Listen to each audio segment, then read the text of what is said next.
Hello everyone, welcome to our channel. जैसे कि आप सभी को पता है, डीएसएसबी फार्मासिस्ट की टोटल 300 प्लस पोस्ट आई हुई हैं।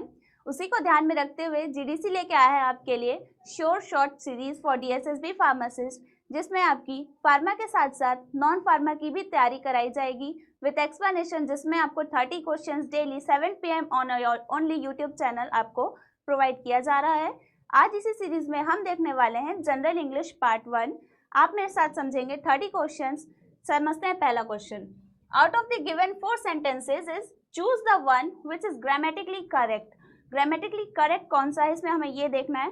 पहला sentence, she has been listening to the music from 2 hours। She has been listening to the music for 2 hours। She have been listening to the music for 2 hours। She has been listening to the music since 2 hours।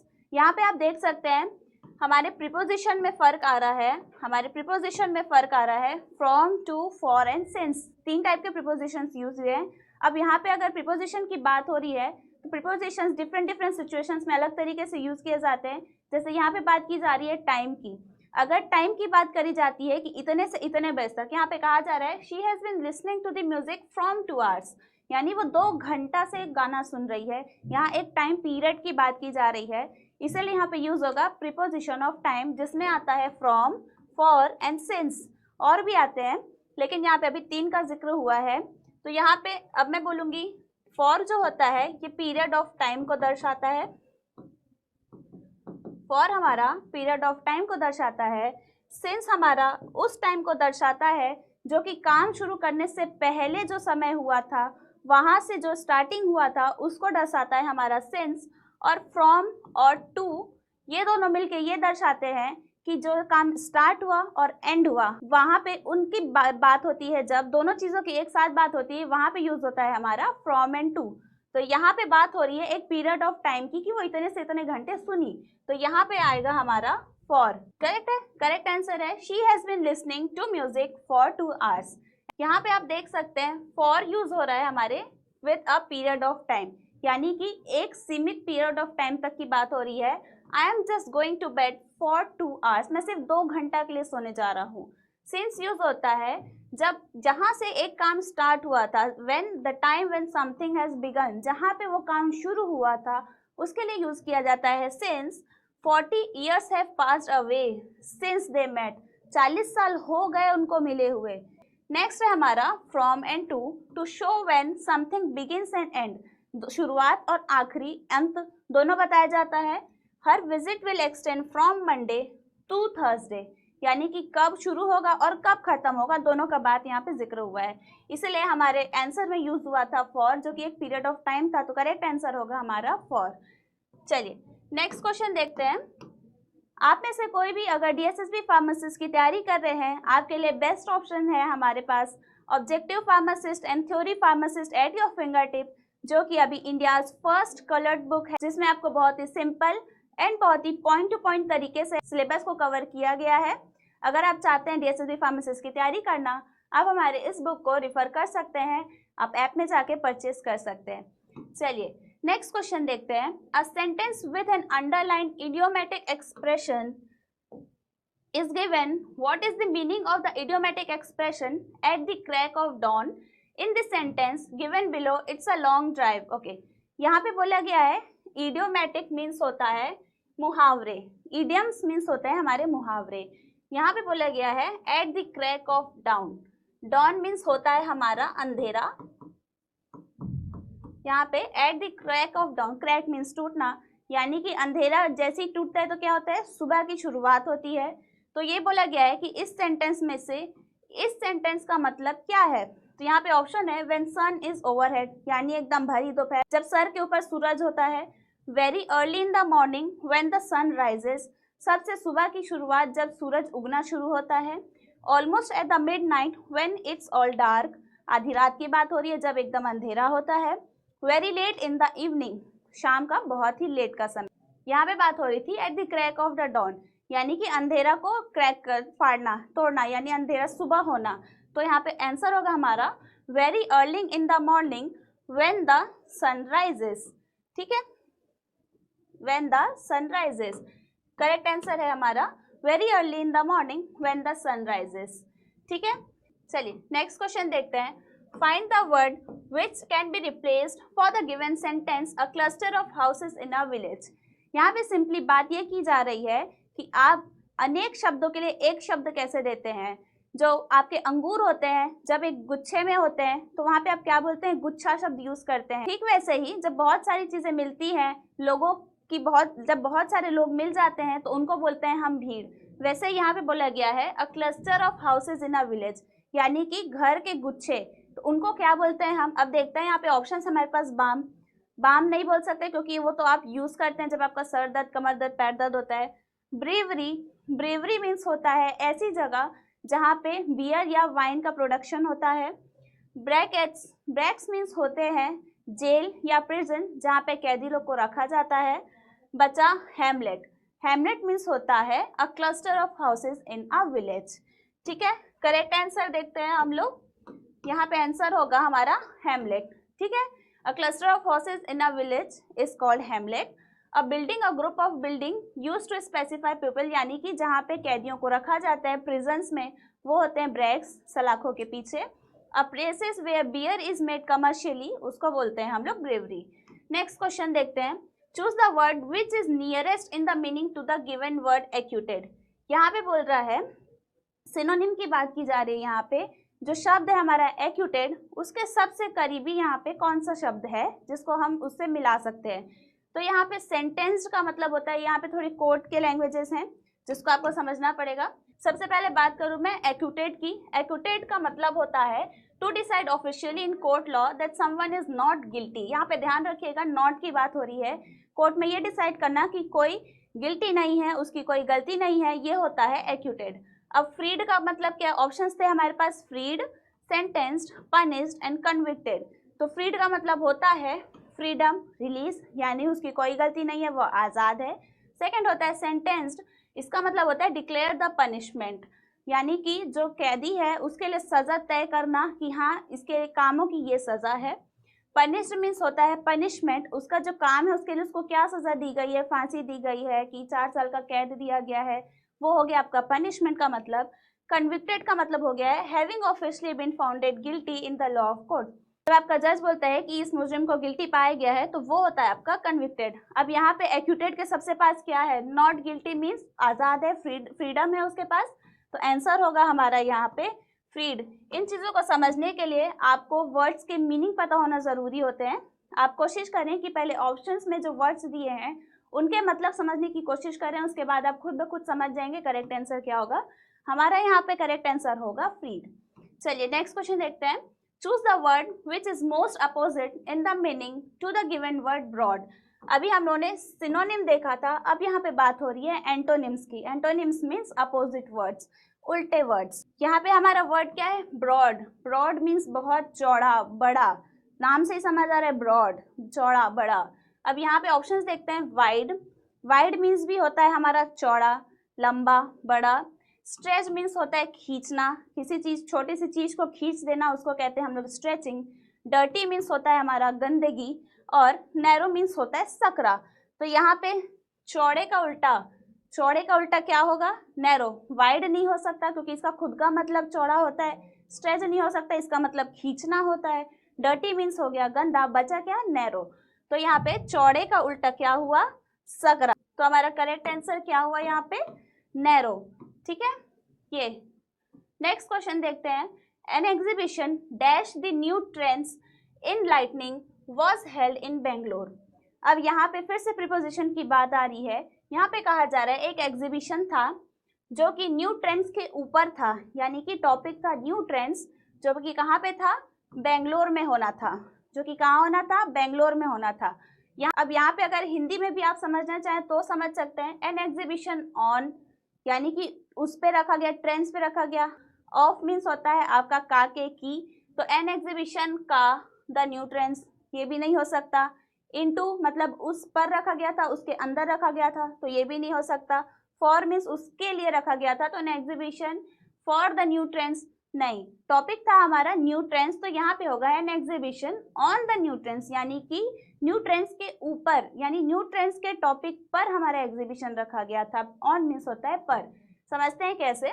यहाँ पे जो of होता है हमारा वो क्या denote कर रहा है क्वांटिफायर टाइम या फिर मेजरमेंट। जो ऑफ होता है वो आपके टाइम को मेजर करता है या आपके मेजर को बताता है, ठीक है। इनटू होता है, जो इनटू प्रीपोजिशन है वो क्या करता है, आपके स्टेट या कंडीशन को बताता है, जैसे कि इनसाइड, इस जार के अंदर, इस जार के बाहर, आउटसाइड, आउटसाइड, अगेंस्ट। फिर आता है चेंज और ट्रांजिशन, यानी कि कैटरपिलर चेंज हुआ बटरफ्लाई में, आप एक फॉर्म से दूसरे फॉर्म में चेंज हो रहे हैं, एक लड़का एक लड़की में बदल गया, ऐसे बात करते हैं। फिर होता है ऑन, ऑन दर्शाता है हमारा डेज या वीक, फिर दर्शाता है हमारा स्पेसिफिक डेज, फिर दर्शाता है हमारा डेट्स, और साथ ही साथ ऑन हमारा दर्शाता है किसी एक पर्टिकुलर या किसी एक स्पेसिफिक टॉपिक के ऊपर जब हम बात करते हैं। तो वहाँ पे हम बात कर रहे थे हमारे एग्जीबिशन के उस टॉपिक पर, वो एक स्पेसिफिक टॉपिक था इसलिए वहाँ पे यूज हुआ ऑन। और फॉर यूज होता है क्वांटिटी मेजरमेंट या पर्पस के लिए। तो नॉर्मल सी बात है, वहाँ पे कोई क्वांटिटी मेजर नहीं हो रहा था, वहाँ पे कोई अगेंस्ट या टूवर्ड्स या फिर चेंज ट्रांजिशन नहीं हो रहा था, ठीक है। क्लियर है इतना सभी को। चलिए नेक्स्ट क्वेश्चन की तरफ बढ़ते हैं। No doubt he has achieved much but I can not give him credit dash all that he boast. यहाँ पे भी बात की जा रही है प्रीपोजिशन की, यहाँ पे बात की जा रही है किसी को अहमियत देने की, प्राइस देने की। तो यहाँ पे ऑप्शन है हमारे पास for, of, to and with. अब समझते हैं इन प्रीपोजिशंस का कैसे यूज किया जाता है। प्रीपोजिशन फॉर यूज किया जाता है टू इंडिकेट रीजन या फिर कॉज, किसी चीज का कारण अगर जानना रहता है तब यूज किया जाता है फॉर। प्रीपोजिशन ऑफ यूज किया जाता है डिफरेंट कंटेक्स्ट में, जैसे कि क्वांटिफाइड टाइम या फिर मेजर, टाइम मेजर करने के लिए या फिर हमारे मेजरमेंट्स को मेजर करने के लिए हम ऑफ का यूज करते हैं। We can use to preposition to indicate destination और डायरेक्शन। टू का इस्तेमाल किया जाता है हमारा डायरेक्शन देने के लिए या रास्ता बताने के लिए। विथ का यूज किया जाता है हमारा contrast between two things similar meaning, यानी कि यहाँ पे बात की जा रही है सिमिलर मीनिंग की, ठीक है। तो यहाँ पे हमारे आंसर्स क्या हो सकते हैं, यहाँ पे हमारे पास ऑप्शंस थे। No doubt he has achieved much, यहाँ पे किस चीज की बात की जा रही है, आपकी फॉर की बात की जा रही है, क्योंकि यहाँ पे मेजरमेंट या फिर पर्पस, कारण बताया जा रहा है, उसके पीछे रीजन इंडिकेट किया जा रहा है। तो ये कहना चाह रहा है कि उसने बहुत कामयाबी हासिल की है, लेकिन मैं उसके पीछे उसको क्रेडिट नहीं दे सकता। उसके पीछे कारण क्या है, क्योंकि वो सब ले जाता है, वो आपको बदले में कोई भी क्रेडिट नहीं देता। तो यहाँ पे एक रीजन है, यहाँ पे एक रीजन दिया जा रहा है कि वो क्यों उसको क्रेडिट नहीं देना चाहता, इसलिए यहाँ पे क्या यूज होगा, फॉर का यूज होगा, ठीक है। नेक्स्ट क्वेश्चन है पास्ट पार्टिसिपल ऑफ स्टील। ये हमारा वर्ब का फॉर्म होता है, वर्ब का थर्ड फॉर्म होता है पास्ट पार्टिसिपल। तो स्टील का वर्ड का थर्ड फॉर्म होता है हमारा, यहाँ पे बेस फॉर्म हो गया हमारा स्टील, ये हमारा वर्ब का फर्स्ट फॉर्म होगा। पास्ट फॉर्म होता है हमारा वर्ब का सेकंड फॉर्म हो गया स्टोल। पास्ट पार्टिसिपल होता है हमारा वर्ड का थर्ड फॉर्म जो कि हो गया हमारा stolen. Steal, stole, stolen last में होता है, जब उसमें आई एस और ई एस ऐड करते हैं तो स्टील्स बन जाता है, आईएनजी फॉर्म ऐड करते हैं तो स्टीलिंग हो जाता है। यहाँ पे बात की जा रही थी क्वेश्चंस में पास्ट पार्टिसिपल की, तो आपका आंसर होगा स्टोलन। ऐसे ही और भी वर्ड्स यूज होते हैं, जैसे कि एक शब्द होता है कट। कट का मतलब होता है, अगर मैं इसकी बेस फॉर्म बोलूँ तो कट, पास्ट फॉर्म में भी वो कट होता है और पास्ट पार्टिसिपल फॉर्म में भी वो कट होता है। तो कुछ ऐसे शब्द होते हैं जिनका सिमिलर ही मीनिंग होता है, लेकिन मोस्ट ऑफ द टाइम्स ये स्टील, स्टोल और स्टोलन जैसे ही वर्ड्स में कन्वर्ट हो जाते हैं, ठीक है। तो यहाँ पे हमारा आंसर क्या होगा, स्टोलन। चलिए नेक्स्ट क्वेश्चन देखते हैं। He is speaking the tense of the verb in the above sentences, यानी कि हमारा सेंटेंस है ही इज स्पीकिंग, इसमें हमें बताना है कि उसका टेंस क्या है। टेंस समझने के लिए आपको सबसे पहले उसका रूट फॉर्म समझना होगा। रूट फॉर्म कैसे है, सबसे पहले जो पहला हमारा ऑप्शन था वो था present indefinite. Present indefinite means होता है हमारा सिंपल सेंटेंसेस, उसमें कोई भी पास्ट की चीज़ों की बात नहीं की जाती, कोई ईडी ऐड नहीं किया जाता है, विल ऐड नहीं किया जाता है। इसमें सिंपली सब्जेक्ट प्लस आपका वर्ब। फॉर एग्जाम्पल सब्जेक्ट में मैं ले रही हूँ नेहा, प्लस वर्ब में क्या लूँ, वर्ब में लिया मैंने नेहा वर्क्स। फर्स्ट फॉर्म की बात हो रही है, यहाँ पे सिंपल वर्ड रहेगा वर्क्स या एस ई एस ऐड हो जाता है। अगर सिंगुलर की बात होती है तो एस ई एस वहाँ पे ऐड हो जाता है। प्लस ऑब्जेक्ट में मैं लिख दिया मैंने यहाँ पे डेली। ये हो गया मेरा प्रेजेंट इंडेफिनाइट का टेंस, ये था हमारा सिंपल टेंस। फिर है प्रेजेंट परफेक्ट, तो यहाँ पे आ जाएगा नेहा हैज़ यहाँ पे पास्ट पार्टिसिपल फॉर्म हो गया हमारा, जो हम थर्ड फॉर्म पढ़ा था वो, तो क्या हो जाएगा, worked, Neha has worked daily, ये हो गया। फिर है प्रेजेंट कंटिन्यूअस टेंस, यानी कि रनिंग में चल रहा है अभी भी, नेहा इज वर्किंग डेली। और लास्ट में होता है आपका पास्ट परफेक्ट, इसी की तरह होता है, बस हैज हैव की जगह यहाँ हैड ऐड हो जाता है। तो यहाँ पे अगर सेंटेंस क्या था हमारा, सेंटेंस था ही इज स्पीकिंग, यहाँ पे हमारा सब्जेक्ट इज एम आर किस में यूज होता है, हमारा प्रेजेंट कंटिन्यूअस में एम इज आर यूज करते हैं, तो subject plus is am are plus object. तो ये किसका रूल है हमारा, subject plus is am are plus participle, present participle means work से वर्किंग प्लस आपका ऑब्जेक्ट। तो यहाँ पे आंसर क्या हो जाएगा आपका, प्रेजेंट कंटिन्यूअस टेंस। ठीक है, नेक्स्ट देखते हैं plural of ox is. Plural means होता है बहुत, सिंगुलर मीन्स होता है सिंगल, यानी एक की जब बात हो रही है तो वो होता है सिंगुलर, और जब एक से ज्यादा की बात होती है तो वो होता है प्लूरल। तो यहाँ पे ऑक्स का जो प्लूरल होता है सिंपली वो ऑक्सेस नहीं हो सकता, ऑक्स नहीं हो सकता, ऑक्सस नहीं हो सकता, वो होता है ऑक्सन। इसके लिए आपको अपनी वोकेबलरी थोड़ी सी देखनी पड़ेगी, ग्रामर आपको थोड़ा सा समझना पड़ेगा। यहाँ पे बेसिकली आप अगर चाहें तो एस ई एस के बेसिस में भी, वर्ड के आखिरी में एस ई एस लगा है कि आई लगा है, एफ लगा है, उसके बेसिस में भी सिंगुलर, प्लूरल से सिंगुलर और सिंगुलर से प्लूरल में कन्वर्जन होता है। तो यहाँ पे सिंपली ऑक्स का ऑक्सन हो जाता है, जैसे यहाँ पे चाइल्ड का चिल्ड्रन होता है। ठीक है, next question, select the most appropriate option to fill in the blanks. It is useless to tell her anything dash she never listens to any suggestion. यहाँ पे ये सेंटेंस दिया गया है, इसमें हमें हमारा अप्रोप्रिएट ऑप्शन भरना है। ये हमारे कुछ कंजंक्शंस होते हैं, कंजंक्शंस मीन्स उनका काम होता है दो सेंटेंस को जोड़ने का। तो हमारे ऑप्शंस हैं so that, even though, because and therefore. अब एक बार हमारी लाइन को समझ लेते हैं। It is useless to tell her anything, उसको कुछ बोलना ही बेकार है, क्यों, क्योंकि वो कभी भी नहीं सुनती हमारे सजेशंस के बारे में। अब यहाँ पे हमें पहले इन वर्ड्स को समझना होगा, उसके बाद हम आंसर्स की तरफ जाएंगे। सो दैट का मतलब होता है ताकि, यानी कि अब आप किसी को बोल रहे हैं मुझे ऐसा करना है ताकि मैं ऐसा कर सकूं, दो सेंटेंस जुड़ा, ताकि, सो दैट। इवन दो मीन्स होता है चाहे, चाहे तुम्हें पसंद हो या ना पसंद हो, ये हो गया आपका चाहे। फिर होता है बिकॉज मीन्स क्योंकि, जैसे अभी मैंने आपको आंसर बता ही दिया, उसको बोलना बेकार है क्योंकि वो किसी की नहीं सुनती, तो आंसर है आपका बिकॉज। लास्ट है आपका देयरफॉर, इसलिए। तो यहाँ पे करेक्ट आंसर आपका क्या होगा, because. It is useless to tell her anything because, क्योंकि she never listens to any suggestion, वो किसी के सजेशन को नहीं सुनती, इसलिए उसको बोलना ही बेकार है। ये हो गया शब्द आपका क्योंकि means because. Next question, the telephone dash several times before I answered it. यहाँ पे आपको करेक्ट वर्ड चूज करना है। तो यहाँ पे बोला गया the telephone dash several times, telephone क्या होता है, बजता है, तो telephone dash several times before I answer it, उसके उठाने से पहले टेलीफोन बहुत बार बज चुका है। ये नहीं कहा जा रहा है कि टेलीफोन अभी भी बज रहा है, उसके उठाने से पहले ही बहुत बार टेलीफोन बज चुका था। तो यहाँ पे क्या हो सकता है आंसर हमारा, यहाँ पे हैड रंग, जो हमारे ऑप्शंस थे हैड रंग, वो था हमारा किस में, पास्ट परफेक्ट टेंस में था। हैड यूज किया जाता है पास्ट परफेक्ट में, हैज हैव यूज किया जाता है प्रेजेंट परफेक्ट में। तो ये था हमारे पास्ट परफेक्ट टेंस में। ऑप्शन है वेयर रिंगिंग, बज रहा है, तो नहीं, ये नहीं आ सकता।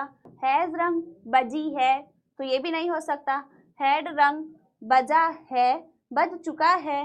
वुड रिंग, बजेगा, वुड मीन्स हो गया फ्यूचर की बात, ये हो गई हमारे पास्ट की बात, एंड ये दोनों हो गए हमारे प्रेजेंट की बात। तो यहाँ पे बज रहा है ये नहीं बोल सकते, बजा है ये भी नहीं बोल सकते, बज चुका है यानी मेरे फोन उठाने से पहले ही फोन कई बार बज चुका है। तो यहाँ पे आंसर क्या होगा हमारा, हैड रंग।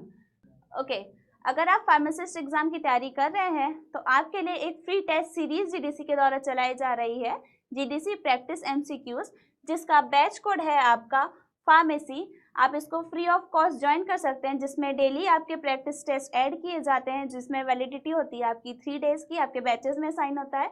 सिंपली आप जीडीसी क्लासेस ऐप डाउनलोड करें, उसमें विजिट बैच का एक ऑप्शन आता है नीचे में, वहाँ पे क्लिक करें, प्लस के साइन में जाके आप हमारा बैच कोड एंटर करें फार्मेसी, और उसके बाद आपको यहाँ से विदिन 24 आवर्स आपकी जो रिक्वेस्ट है उसको एक्सेप्ट कर ली जाती है। फिर आप फार्मेसी से रिलेटेड जितने भी फ्री टेस्ट आपको प्रोवाइड किए जा रहे हैं आप उनको अटेम्प्ट कर सकते हैं। चलिए नेक्स्ट क्वेश्चन है, select the most appropriate option to fill in the blanks. The African elephant is dash of all land animals. अब यहाँ पे बात करी जा रही है डिग्री की, सुपरलेटिव डिग्री, कंपैरेटिव डिग्री आपने पढ़ा होगा। तो यहाँ पे बात की जा रही है कंपैरिजन की। यहाँ पे यूज हो रहा है हमारा सुपरलेटिव डिग्री। वो कैसे? यहाँ पे बोला गया है the African elephant is dash of all the land elements, यानी कि दुनिया में या इस धरती में जितने भी एनिमल्स हैं उनमें से सबसे क्या है, ऑप्शंस में हमारा बड़ा है। तो सबसे बड़ा मीन्स हो गया हमारा लार्जेस्ट, लार्ज हो गया, बड़ा है, ठीक है। आप सिंगल पर्सन की बात करें कि he is large than me, आप एक जन के बीच में कंपैरिजन कर रहे हैं। लार्जर मीन्स हो गया आप दो के बीच में कंपैरिजन कर रहे हैं। He is larger than us, दो की बात हो गई यहाँ पे। अस मीन्स दो, मैं और आप, दोनों से हम, वो बड़ा है, अस बात हो गई। फिर होता है मोर लार्ज, और बड़ा है उसे, तो ये यूज नहीं कर सकते। द लार्जेस्ट, सबसे बड़ा है, यानी कि इस पूरे लैंड में जो एलिफेंट है सबसे बड़ा एलिफेंट है। पूरे लैंड की बात की जा रही है ना, एक पर्सन की बात नहीं करी जा रही है, दो की बात नहीं करी जा रही है, यहाँ पूरे लैंड की बात की जा रही है कि पूरे लैंड में जो एलिफेंट है सबसे बड़ा है। तो हमारा आंसर क्या होगा? The largest animal. ठीक है, यहाँ पे देखिए सुपरलेटिव कंपैरिजन हो रहा था। यहाँ पे हम साइज के बारे में कंपेयर करें कि elephant animal is the highest level of largeness, यानी कि एकदम हाईएस्ट लेवल में है वो पूरे लैंड में, इसलिए यहाँ पे क्या यूज किया जा रहा है? लार्जेस्ट। नेक्स्ट क्वेश्चन है select the correctly spelled word. यहाँ पे आपको अब बात आती है प्रोनाउंसिएशन की, आप वर्ड को कैसे प्रोनाउंसिएशन करते हैं। ऑप्शन है comparative, comparative, comparative and comparative. दिखने में तो सारे वर्ड सिंपल होते हैं, एकदम सिमिलर होते हैं, आप इन्हें फर्क पता नहीं कर सकते। कंपैरेटिव को कैसे करेक्टली प्रोनाउंस किया जाता है अकॉर्डिंग टू आवर डिक्शनरी, तो वो होता है कंपैरेटिव।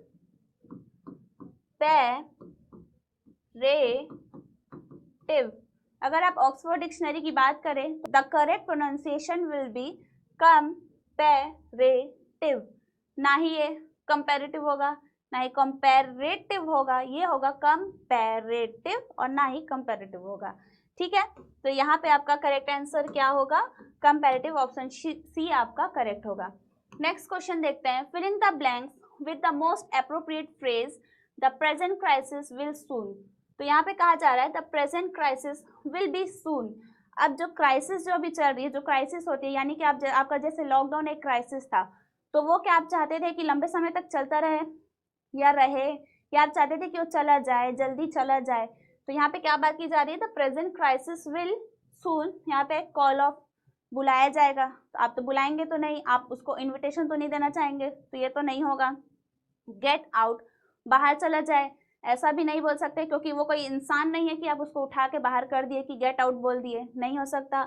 होल्ड आउट, रोकना चाहो आप उसको, रुक जा भाई, ऐसा भी नहीं कर सकते, आप लॉकडाउन को रोकना तो नहीं चाहोगे। यहाँ पे क्या है? पास ऑफ, बीत जाए। तो यहाँ पे कहा जा रहा है the present crisis will soon pass of, जो अभी क्राइसिस चल रही है वो जल्दी बीत जाएगा। यहाँ पे करेक्ट आंसर होगा आपका पास ऑफ। नेक्स्ट क्वेश्चन देखिए, करेक्ट आंसर है पास ऑफ। यहाँ पे क्या वर्ड करें? Will no longer will be a crisis indicating a positive outcome, क्योंकि आप कभी भी नेगेटिव चीज को अपने लाइफ में नहीं रहने देना चाहेंगे। In the question below, a sentence broken into 5 or 6 parts, join these parts to make a meaningful sentence. The correct order of sentence answer is. यहाँ पे आपके पास वर्ड है मेडिसिन, नीता, गिवन, वॉज। अब आपको इन पांचों में से मिलके एक करेक्ट सेंटेंस बनाना है। तो कैसे बन सकता है? अगर मैं बोलूँ Nita was given a medicine, जम रहा है ये सेंटेंस। कुछ और बनाने की ट्राई करते हैं। अब मेडिसिन वॉज गिवन नीता, नहीं, यहाँ पे 2 की मिसिंग है, तो हमारे पास क्या आंसर आ रहा है? Nita was given a medicine. Nita में है हमारा 3, ओके 3 है। वॉज मीन्स आपका 5, नीता वॉज। गिवन में है आपका 4, ए टू अ मेडिसिन। ठीक है, तो यहाँ पे आपका करेक्ट आंसर क्या हो रहा है? Nita was given a medicine, आपका आंसर होगा डी। ठीक है, next question, he said I clean my teeth twice a day, change the speech। यहाँ पे आपको स्पीच चेंज करनी है, यानी डायरेक्ट स्पीच से इनडायरेक्ट स्पीच की तरफ चलना है, या इनडायरेक्ट स्पीच से डायरेक्ट स्पीच की तरफ चलना है। तो यहाँ पे क्वेश्चन है he said I change my teeth twice a day। ये जो काम है ये रेगुलर बेसिस में हो रहा है, यानी ये रोजमर्रा का काम है आपका। तो इसमें यहाँ पे थोड़ा सा रूल चेंज हो जाता है। यहाँ पे क्या हो जाएगा, जैसे कि जो सेंटेंस है आपका एक रिपोर्टिंग सेंटेंस है कि वो जो नहाता है वो रोज नहाता है, खाता है तो रोज ही खाता है, तो जो अपना दांत साफ करता है रोज साफ करता है, तो ये एक हैबिचुअल एक्शन है, डेली वर्क है उसका, हैबिट है उसकी, इसीलिए जो ये सेंटेंस होगा ये प्रेजेंट टेंस में ही लिखा जाएगा, इसलिए आपको कंफ्यूज नहीं होना है। वरना बेसिकली अगर जो सिंपल टेंस होता है यानी कि सिंपल प्रेजेंट टेंस हुआ तो वो सिंपल पास्ट टेंस में कन्वर्ट होता है, सिंपल कंटिन्यूअस हुआ तो वो आपका पास्ट कंटिन्यूअस में कन्वर्ट होता है। तो अब यहाँ पे बात किया है he said I clean my teeth twice a day. अब यहाँ पे क्या होगा, हमें सिंपल सेंटेंस को ही लेके चलना है। तो ही सेड दैट, उसने कहा कि ही क्लीन्ड। अब यहाँ पे ईडी आ गया, हम पास्ट नहीं रख सकते क्योंकि ये हैबिचुअल है तो हमारा प्रेजेंट में होना चाहिए, तो ये ऑप्शन हमारा गलत हो गया। He said that he cleans, okay present है, his teeth twice a day. Next है he said that he used to clean his teeth twice a day. यहाँ पे यूज का वर्ड कहीं भी यूज नहीं किया गया है। he said that he is used to cleaning, यहाँ पे ing आ गया यानी आपका कंटिन्यूअस टेंस आ गया, तो ये भी नहीं हो सकता, तो हमारा करेक्ट ऑप्शन होगा he said that he cleans his teeth twice a day। इसमें भी अलग अलग रूल्स होते हैं जब आप किसी सेंटेंस को पैसिव स्पीच में चेंज करते हैं, direct indirect, direct to indirect. अभी फिलहाल यहाँ पे होगा he said that he cleans his teeth twice a day। Okay, next question है हमारा, क्वेश्चन है हमारे पैसेज वाले जो कि आपके DSSB फार्मासिस्ट में 2019 के पेपर में पूछा गया था। आपके क्वेश्चन नंबर 9 से लेकर क्वेश्चन नंबर 12 तक जितने क्वेश्चन यहाँ पे शो किए जाएंगे 409 से 412 तक, वो सारे क्वेश्चन इस पैसेज के अकॉर्डिंग ही हमको आंसर्स देने होंगे। आप चलिए पहले क्वेश्चन देखते हैं। Which word in the passage means to give someone the authority or power to do something. इसमें क्या कहा जा रहा है कि इस पैसेज में से ऐसा वो कौन सा शब्द है जो दर्शाता है कि किसी को पावर दी जा रही है, किसी को अथॉरिटी दी जा रही है किसी के ऊपर रूल करने की। यहाँ पे वर्ड्स है empower, incentive, initiative and solely. Simply अगर आपको इन वर्ड्स का मतलब नहीं पता है तो पहले ये देखिए कि इन चारों में से कौन कौन से वर्ड आपके पैसेज में दिए हैं। तो आपके पैसेज में दिया है एम्पावर वर्ड दिया है, आपके पैसेज में इंसेंटेटिव वर्ड दिया हुआ है। तो एम्पावर मीन्स जैसे कि आप भी जानते हैं कि एम्पावर नाम से ही समझ आ रहा है पावर, एम्पावर पावर दे रहा है आपको ये वर्ड। और इंसेंटिव का मतलब होता है आपका द मोटिवेट्स और एनकरेज समवन, यानी कि किसी काम के लिए किसी को मोटिवेट करना। नेक्स्ट जो वर्ड था आपका इनिशिएटिव, उसका मतलब था to ability to access and initiate things, यानी कि किसी चीज को करने की क्षमता रखना, ताकत रखना। सोलली मीन्स वर्ड से समझ आ रहा है, सोल मीन्स अकेला, किसी के और हेल्प के बिना आप किसी काम को करते हैं, अकेले करते हैं, वो होता है सोलली। तो आपके पैराग्राफ में कौन सा वर्ड दिया था, एम्पावर और इनिशिएटिव। तो इंसेंटिव का मतलब नहीं हो सकता क्योंकि इसका काम होता है मोटिवेट करना, एनकरेज करना।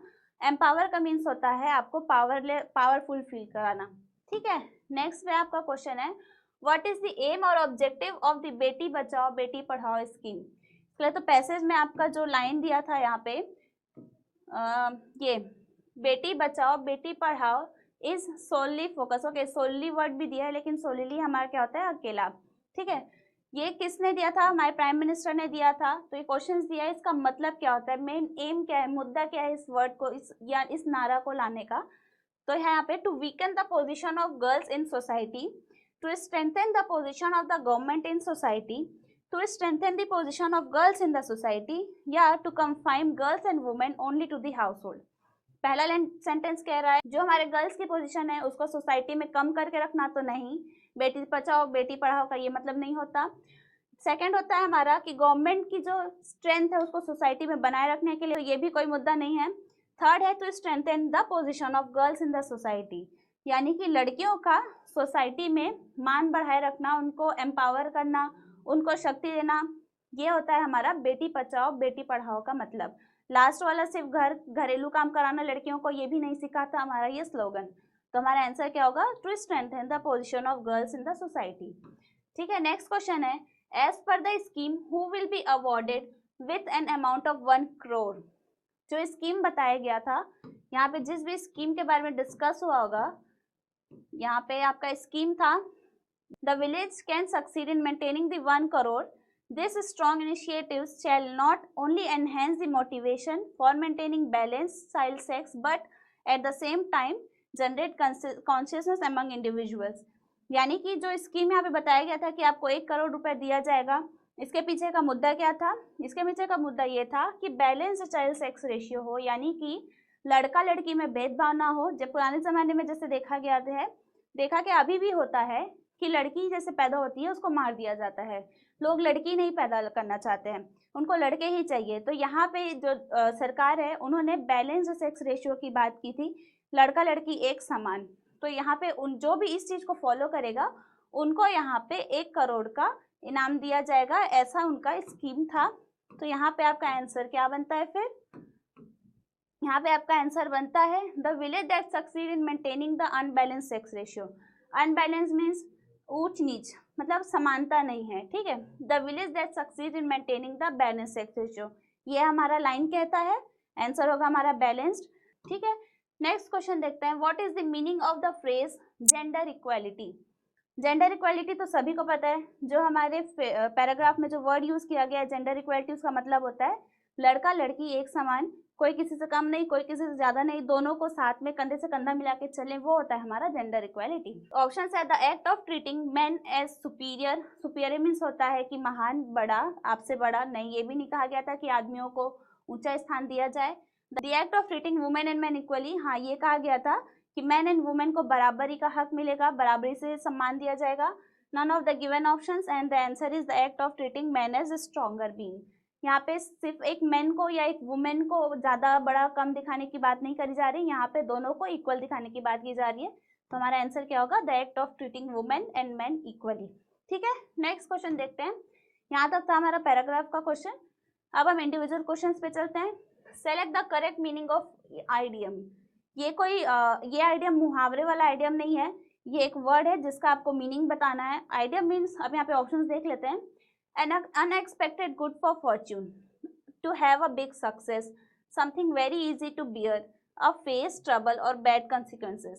अब इसके लिए यहाँ पे आपको थोड़ा सा डिक्शनरी फॉलो करनी पड़ेगी, जब तक आप आइडियम का मीनिंग नहीं समझेंगे तब तक आप गेस नहीं कर पाएंगे करेक्ट आंसर क्या है। तो आइडियम का मतलब होता है to denote some good luck which was unexpectedly received, यानी जो गुड लक आपके पास आया है वो आपके पास अनएक्सपेक्टेडली आया है, ठीक है। तो यहाँ पे आंसर क्या होगा? N unexpected good Fortune. Fortune और लक एक जैसा होता है, सेम मीनिंग होता है। नेक्स्ट है the synonym of the word peculiar is. फिर से यहाँ पे अब सिनोनिम देखने को मिल रहा है। सिनोनिम कौन सा होता है कि एक वर्ड और उनके बहुत सारे सिमिलर उनसे मिलते हुए शब्द, सिंपली हिंदी में एक शब्दों के अनेक शब्द। यहाँ पे वर्ड है पिक्यूलियर। अब उससे पहले पिक्यूलियर का मतलब आपको समझना पड़ेगा। पिक्यूलियर का मतलब क्या होता है? पिक्यूलियर का मतलब होता है अनयूजुअल एंड स्ट्रेंज, यानी कि एकदम अद्भुत, अजूबा। Unusual and strange, something and unpleasant way, जो कि सही तरीके से नहीं है। तो आपको क्या देखना है? सिनोनिम देखना है, इसी से मिलता जुलता शब्द देखना है। तो अननोन का मतलब क्या होता है? नॉट नोन या फेमिलियर, जो हम नहीं जानते पहचानते। नोन का मतलब होता है रिकॉग्नाइज, जिसको हम जानते हैं, जिससे हम फेमिलियर हैं। स्ट्रेंज का मतलब होता है अनयूजुअल या surprising, difficult to understand. Stranger हमारे लिए अनजान होते हैं। फिर कॉमन का मतलब होता है कॉमन, यानी कि ऑकरिंग फाउंड होता है वो। तो यहाँ पे सबसे ज्यादा मिलता जुलता कौन सा है? मुझे तो दिख रहा है ये अनयूजुअल और सरप्राइजिंग, और यहाँ पे unusual and strange.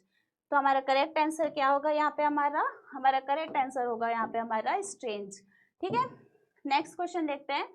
The leaders of the opposition abstained dash voting. फिर यहाँ पे बात आ रही है प्रीपोजिशंस की।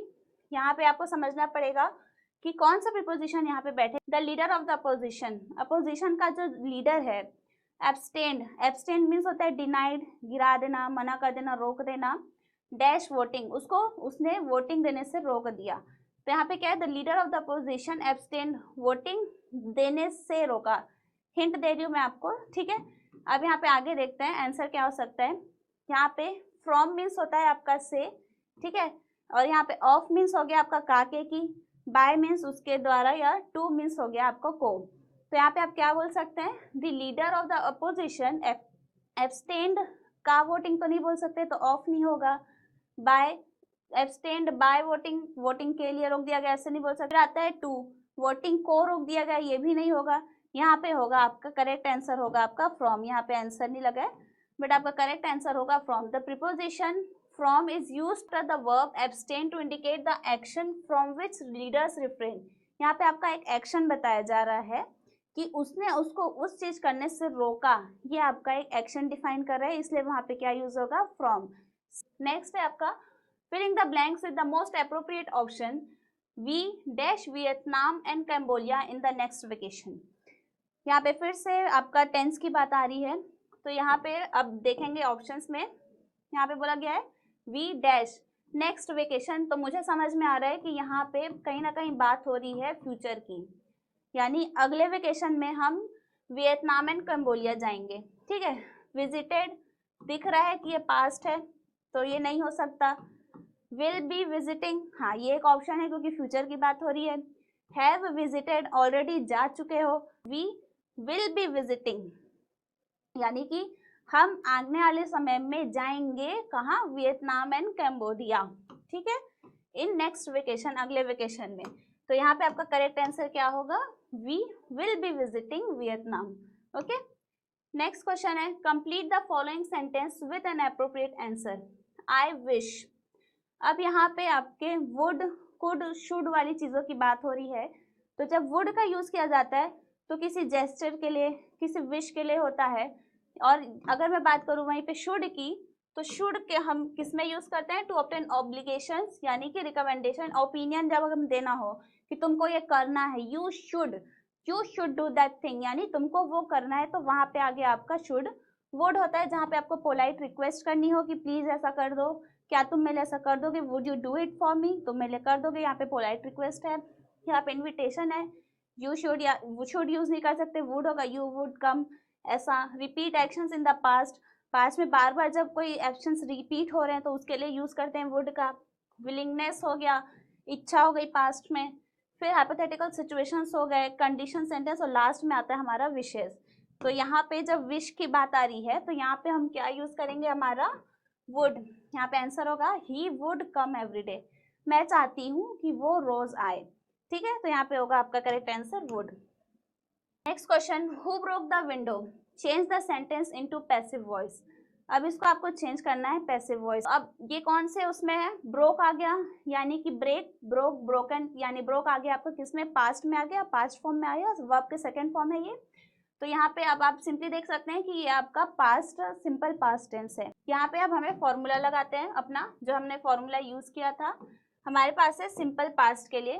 तो हु ब्रोक द विंडो, ठीक है, ये है हमारा सिंपल पास्ट का सेंटेंस। ये हमारा सब्जेक्ट, वर्ब का सेकेंड फॉर्म प्लस ऑब्जेक्ट।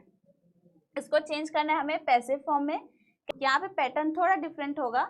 यहाँ पे आपका सबसे पहले ऑक्सिलरी वर्ब यूज किया गया है, यानी कि वॉज वेयर यूज करेंगे जब हम कन्वर्ट करेंगे। आपके वॉज वेयर क्या है, हमारे ऑक्सिलरी वर्ब हो गए। ये पास्ट पार्टिसिपल में आपका वर्ब रहेगा जो मेन वर्ब है, अभी ये पास्ट फॉर्म में, तो ब्रोक का क्या हो जाएगा हमारा ब्रोकन। ये हमारा किस में हो गया, पास्ट पार्टिसिपल फॉर्म में, प्लस हमारा सब्जेक्ट। सब्जेक्ट हमारा लास्ट में है और ये ऑप्शनल होगा, लेकिन इस केस में द विंडो जो है ये आपका सब्जेक्ट बन जाएगा लास्ट में, क्योंकि विंडो ही मेन चीज है, वही सब्जेक्ट है, जो टूटा है वो सब्जेक्ट है हमारा। तो विंडो ये क्या होगा, आपका सब्जेक्ट हो जाएगा। वॉज आपका ऑक्सिलरी वर्ब हो जाएगा, तो यहाँ पे ऑब्जेक्ट की जगह आ जाएगा विंडो, फिर आ जाएगा आपका वॉज, फिर वर्ब का थर्ड फॉर्म आ जाएगा आपका क्या, ब्रोकन बाय। अब यहाँ पे प्रोनाउन की बात करी जा रही है, यानी कि जो नाउन होगा उसको कन्वर्ट करेंगे हम किसमें, प्रोनाउन में। तो यहाँ पे था बाय हुम, तो आपका करेक्ट आंसर यहाँ पे क्या बन रहा है, by whom was the window broken. ठीक है, ये आपका हुआ करेक्ट आंसर। अब नेक्स्ट क्वेश्चन, ओके, बीएसएसबी फार्मासिस्ट की आप तैयारी कर रहे हैं तो आपके लिए लाइव कोर्सेज भी हमारे पास हैं, जिसमें आपकी लाइव क्लासेस चलती हैं। फ्रॉम इवनिंग सेशंस होते हैं, डेली 3 to 2 क्लासेस होती हैं। आप चाहें तो हमारे कोर्सेज में एनरोल करके बीएसएसबी फार्मासिस्ट की तैयारी कर सकते हैं, क्योंकि पोस्ट बहुत बड़ी है तो चांस बिल्कुल नहीं लेना है, हमें तैयारी पूरी रखनी है। ठीक है, नेक्स्ट क्वेश्चन की तरफ चलते हैं। Rama arrived late at the railway station, choose the correct part of the speech. Okay, इसमें part of speech total 8 part of speech होते हैं, noun, pronoun, verb, adjective, adverb, conjunction, interjection, preposition, ये सारे क्या होते हैं, हमारे पार्ट्स ऑफ स्पीच होते हैं। यहाँ पे अंडरलाइन वर्ड कौन सा है, हमारा रमा है।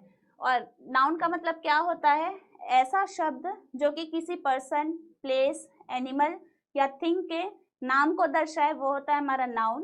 प्रोनाउन होता है जो कि हमारे नाउन के जगह पे आए। एडजेक्टिव क्या होता है, ये एक्स्ट्रा इन्फॉर्मेशन देता है हमारे नाउन और प्रोनाउन के बारे में, यानी कि अगर बात करी जा रही है कि वो आ रहा है तो वो लेट आ रहा है, वो जल्दी आ रहा है, ये क्या हो गया, हमारा एक्स्ट्रा इन्फॉर्मेशन हो गया। तो लेट हमारा क्या हो गया, यहाँ पे एडजेक्टिव हो गया। नेक्स्ट होता है adverb, tell more about adjective, या फिर एक तरीके से नाउन।